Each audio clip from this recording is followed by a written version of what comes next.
आप सभी को मेरा प्रणाम। स्वागत है आप सबका मेरे चैनल होली बुक्स में। तो अब तक हम पढ़ चुके हैं शिव पुराण के विद्वेश्वर संहिता में से अध्याय 24 तक। आज हम पढ़ेंगे अध्याय 25 और ये विद्वेश्वर संहिता का आखिरी अध्याय भी होने वाला है। इसके बाद हमारा रुद्र संहिता शुरू होगा। तो चलिए हम शुरू करते हैं। ओम गणेशाय नमः। ओम नमः शिवाय।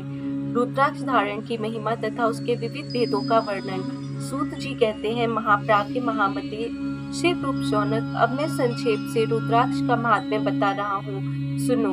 रुद्राक्ष शिव को बहुत ही प्रिय है, इसे परम पावन समझना चाहिए। रुद्राक्ष के दर्शन से, स्पर्श से तथा उस पर जप करने से वह समस्त पापों का अपहरण करने वाला माना गया है। मुनि, पूर्व काल में परमात्मा शिव ने समस्त लोगों का उपकार करने के लिए देवी पार्वती के सामने रुद्राक्ष की महिमा का वर्णन किया था। भगवान शिव बोले, महेश्वरी शिवे, मैं तुम्हारे प्रेमवश भक्तों के हित की कामना से रुद्राक्ष की महिमा का वर्णन करता हूँ, सुनो। महेशानी, पूर्व काल की बात है, मैं मन को संयम में रखकर हजारों दिव्य वर्षों तक घोर तपस्या में लगा रहा। एक दिन सहसा मेरा मन क्षुब्ध हो उठा। परमेश्वरी, मैं संपूर्ण लोगों का उपकार करने वाला स्वतंत्र परमेश्वर हूँ। अतः उस समय मैंने लीलावशी अपने दोनों नेत्र खोले। खोलते ही मेरे मनोहर नेत्रपुटों से कुछ जल की बूंदें गिरी। आंसू के उन बूंदों से वहां रुद्राक्ष नामक वृक्ष पैदा हो गया। भक्तों पर अनुग्रह करने के लिए वे अश्रु बिंदु स्थावर भाव को प्राप्त हो गए। वे रुद्राक्ष मैंने विष्णु भक्त को तथा चारों वर्णों के लोगों को बांट दिए। भूतल पर अपने प्रिय रुद्राक्षों को मैंने गौड़ देश में उत्पन्न किया। मथुरा, अयोध्या, लंका, मलयाचल, सह्यगिरी, काशी तथा अन्य देशों में भी उनके अंकुर उगाए। वे उत्तम रुद्राक्ष असह्य पाप समूहों का भेदन करने वाले तथा श्रुतियों के भी प्रेरक हैं। मेरी आज्ञा से वे ब्राह्मण, क्षत्रिय, वैश्य और शूद्र जाति के भेद से इस भूतल पर प्रकट हुए। रुद्राक्षों की ही जाति के सुभाक्ष भी हैं। उन ब्राह्मणादि जाति वाले रुद्राक्षों के वर्ण श्वेत, रक्त, पीत तथा कृष्ण जानने चाहिए। मनुष्यों को चाहिए कि वे क्रमशः वर्ण के अनुसार अपनी जाति का ही रुद्राक्ष धारण करें। भोग और मोक्ष की इच्छा रखने वाले चार वर्णों के लोगों और विशेषतः शिव भक्तों को शिव पार्वती की प्रसन्नता के लिए रुद्राक्ष के फलों को अवश्य धारण करना चाहिए। आंवले के फल के बराबर जो रुद्राक्ष हो वह श्रेष्ठ बताया गया है। जो बेर के फल के बराबर हो उसे मध्यम श्रेणी का कहा गया है, और जो चने के बराबर हो उसकी गणना निम्न कोटि में की गई है। अब इसकी उत्तमता को परखने की यह दूसरी उत्तम प्रक्रिया बताई गई है। इसे बताने का उद्देश्य है भक्तों की हित कामना। पार्वती, तुम भली भांति प्रेम पूर्वक इस विषय को सुनो। महेश्वरी, जो रुद्राक्ष बेर के फल के बराबर होता है वह उतना छोटा होने पर भी लोक में उत्तम फल देने वाला तथा सुख सौभाग्य की वृद्धि करने वाला होता है। जो रुद्राक्ष आंवले के फल के बराबर होता है वह समस्त अरिष्टों का विनाश करने वाला होता है, तथा जो गुंजा फल के समान बहुत छोटा होता है वह संपूर्ण मनोरथों और फलों की सिद्धि करने वाला होता है। रुद्राक्ष जैसे जैसे छोटा होता है वैसे ही वैसे अधिक फल देने वाला होता है। एक एक बड़े रुद्राक्ष से एक एक छोटे रुद्राक्ष को विद्वानों ने 10 गुना अधिक फल देने वाला बताया है। पापों का नाश करने के लिए रुद्राक्ष धारण करना आवश्यक बताया गया है। वह निश्चय ही संपूर्ण अभिष्ट मनोरथों का साधक है, अतः अवश्य ही उसे धारण करना चाहिए। परमेश्वरी, लोक में मंगलमय रुद्राक्ष जैसा फल देने वाला देखा जाता है वैसी फलदायिनी दूसरी कोई माला नहीं दिखाई देती। देवी, समान आकार प्रकार वाले चिकने, मजबूत, स्थूल, कंटक युक्त, उभरे हुए छोटे छोटे दानों वाले और सुंदर रुद्राक्ष अभिलषित पदार्थों के दाता तथा सदैव भोग और मोक्ष देने वाले हैं। जिसे कीड़ों ने दूषित कर दिया हो, जो टूटा फूटा हो, जिसमें उभरे हुए दाने न हो, जो व्रण युक्त हो तथा जो पूरा पूरा गोल ना हो, इन 5 प्रकार के रुद्राक्षों को त्याग देना चाहिए। जिस रुद्राक्ष में अपने आप ही डोरा पिरोने के योग्य छिद्र हो जाए वही यहाँ उत्तम माना गया है। जिसमें मनुष्य के प्रयत्न से छेद किया गया हो वह मध्यम श्रेणी का होता है। रुद्राक्ष धारण कर बड़े बड़े पातकों का नाश करने वाला है। इस जगत में 1100 रुद्राक्ष धारण करके मनुष्य जिस फल को पाता है उसका वर्णन सैकड़ों वर्षों में भी नहीं किया जा सकता। भक्तिमान पुरुष 550 रुद्राक्ष के दानों का सुंदर मुकुट बना ले और उसे सिर पर धारण करे। 360 दानों को लंबे सूत्र में पिरोकर एक हार बना ले। वैसे वैसे 3 हार बनाकर भक्ति परायण पुरुष उनका यज्ञोपवीत तैयार करे और उसे यथास्थान धारण किए रहे। इसके बाद किस अंग में कितने रुद्राक्ष धारण करने चाहिए यह बताकर सूत जी बोले, महर्षियों, सिर पर ईशान मंत्र से, कान में तत्पुरुष मंत्र से और गले में हृदय में अघोर मंत्र से रुद्राक्ष धारण करना चाहिए। विद्वान पुरुष दोनों हाथों में अघोर बीज मंत्र से रुद्राक्ष धारण करे। उदर पर वामदेव मंत्र से 15 रुद्राक्षों द्वारा गुथी हुई माला धारण करे अथवा अंगों सहित प्रणव का 5 बार जाप करके रुद्राक्ष की 3, 5 या 7 मालाएं धारण करे अथवा मूल मंत्र यानी नमः शिवाय से ही समस्त रुद्राक्षों को धारण करे। रुद्राक्षधारी पुरुष अपने खान पान में मदिरा, मांस, लहसुन, प्याज, सहजन, लिसोड़ा आदि को त्याग दे। गिरिराज नंदिनी उमे श्वेत रुद्राक्ष केवल ब्राह्मणों को ही धारण करना चाहिए। गहरे लाल रंग का रुद्राक्ष क्षत्रियों के लिए हितकर बताया गया है। वैश्यों के लिए प्रतिदिन 12 बार पीले रुद्राक्ष को धारण करना आवश्यक है और शूद्रों के लिए काले रंग का रुद्राक्ष धारण करना चाहिए। यह वेदोक्त मार्ग है। ब्रह्मचारी, वानप्रस्थ, गृहस्थ और सन्यासी सबको नियम पूर्वक रुद्राक्ष धारण करना उचित है। इसे धारण करने का सौभाग्य बड़े पुण्य से प्राप्त होता है। उमे पहले आंवले के बराबर और फिर उससे भी छोटे रुद्राक्ष धारण करे।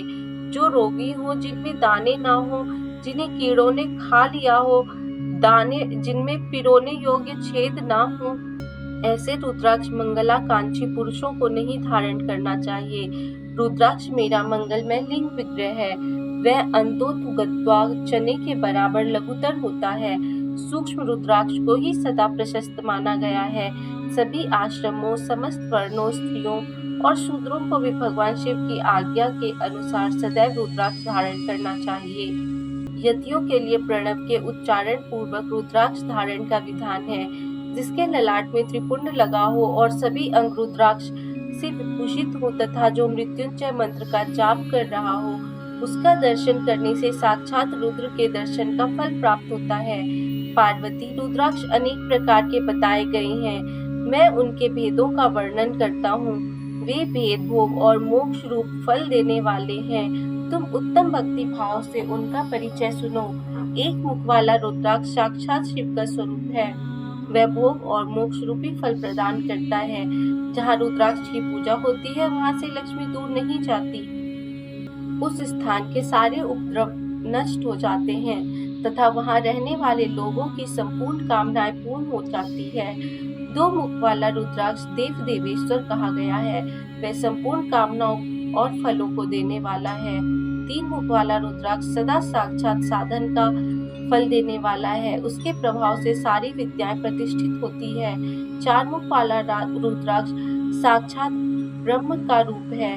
वह दर्शन और स्पर्श से शीघ्र ही धर्म, अर्थ, काम और मोक्ष इन चारों पुरुषार्थों को देने वाला है। 5 मुख वाला रुद्राक्ष साक्षात कालाग्नि रुद्र रूप है। वह सब कुछ करने में समर्थ है, सबको मुक्ति देने वाला तथा संपूर्ण मनोवांछित फल प्रदान करने वाला है। पंचमुख रुद्राक्ष समस्त पापों को दूर कर देता है। 6 मुखों वाला रुद्राक्ष कार्तिकेय का स्वरूप है। यदि दाहिनी बाह में उसे धारण किया जाए तो धारण करने वाला मनुष्य ब्रह्म हत्या आदि पापों से मुक्त हो जाता है। इसमें संशय नहीं है। महेश्वरी 7 मुख वाला रुद्राक्ष अनंग स्वरूप और अनंग नाम से ही प्रसिद्ध है। देवेशी उसको धारण करने से दरिद्र भी ऐश्वर्यशाली हो जाता है। 8 मुख वाला रुद्राक्ष अष्टमूर्ति भैरव रूप है।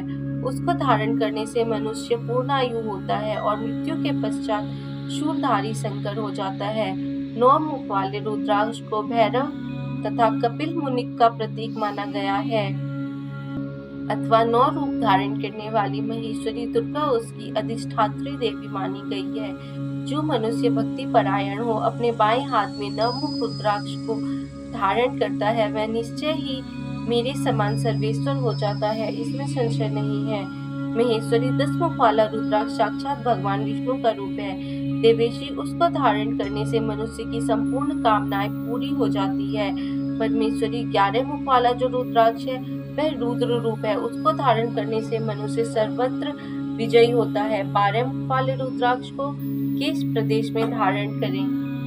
उसके धारण करने से मानो मस्तक पर 12 आदित्य विराजमान हो जाते हैं। 13 मुख वाला रुद्राक्ष विश्व देवों का स्वरूप है, उसको धारण करके मनुष्य संपूर्ण अभिष्टों को पाता है तथा सौभाग्य और मंगल प्राप्त करता है। 14 मुख वाला जो रुद्राक्ष है वह परम शिव रूप है, उसे भक्ति पूर्वक मस्तक पर धारण करें, इससे समस्त पापों का नाश हो जाता है। गिरिराज कुमारी, इस प्रकार मुखों से भेद से रुद्राक्ष के 14 भेद बताए गए हैं। अब तुम सब से उन रुद्राक्षों के धारण करके मंत्रों को प्रसन्नता पूर्वक सुनो। ओम ह्रीम नमः, ओम नमः, ओम ह्रीम नमः, ओम ह्रीम नमः, ओम ह्रीम नमः, ओम ह्रीम हुम नमः, ओम हुम नमः, ओम हुम नमः, ओम ह्रीम हुम नमः, ओम ह्रीम नमः, ओम ह्रीम हुम नमः, ओम क्रोम छौम रोम नमः, ओम ह्रीम नमः, ओम नमः। इन 14 मंत्रों द्वारा क्रम से 1 से लेकर 14 मुख वाले रुद्राक्ष को धारण करने का विधान है। साधक को चाहिए कि वह निद्रा और आलस्य का त्याग करके श्रद्धा भक्ति से संपन्न हो, संपूर्ण मनोरथों की सिद्धि के लिए उक्त मंत्रों द्वारा उन रुद्राक्षों को धारण करे। रुद्राक्ष की माला धारण करने वाले पुरुष को देखकर भूत प्रेत पिशाच डाकिनी शाकिनी तथा जो अन्य द्रोहकारी राक्षस आदि हैं वे सबके सब दूर भाग जाते हैं। जो कृत्रिम अभिचार आदि प्रायुक्त होते हैं वे सब रुद्राक्ष धारी को देखकर संसक को दूर खिसक जाते हैं। पार्वती, रुद्राक्ष मालाधारी पुरुष को देखकर मैं शिव भगवान, विष्णु देवी, दुर्गा, गणेश, सूर्य तथा अन्य देवता भी प्रसन्न हो जाते हैं। महेश्वरी, इस प्रकार रुद्राक्ष की महिमा को जानकर धर्म की वृद्धि के लिए भक्ति पूर्वक पूर्वोक्त मंत्रों द्वारा विधिवत उसे धारण करना चाहिए। मुनीश्वर, भगवान शिव ने देवी पार्वती के सामने जो कुछ कहा था वह सब तुम्हारे प्रश्न के अनुसार मैंने कह सुनाया। मुनीश्वरों, मैंने तुम्हारे समक्ष इस विद्वेश्वर संहिता का वर्णन किया है। यह संहिता संपूर्ण सिद्धियों को देने वाली तथा भगवान शिव की आज्ञा से नित्य मोक्ष प्रदान करने वाली है। यहाँ पर हमारे विद्वेश्वर संहिता का अध्याय 25 समाप्त होता है। इसके साथ ही हमारा विद्वेश्वर संहिता भी समाप्त होता है। अगर आपको हमारी वीडियो पसंद आ रही हो तो चैनल को सब्सक्राइब करना ना भूलें, वीडियो को लाइक जरूर कीजिए और अपने सुझाव हमें कमेंट में दें तथा दूसरों के साथ शेयर करना ना भूलें जिससे कि वो भी इसे सुन सके। धन्यवाद।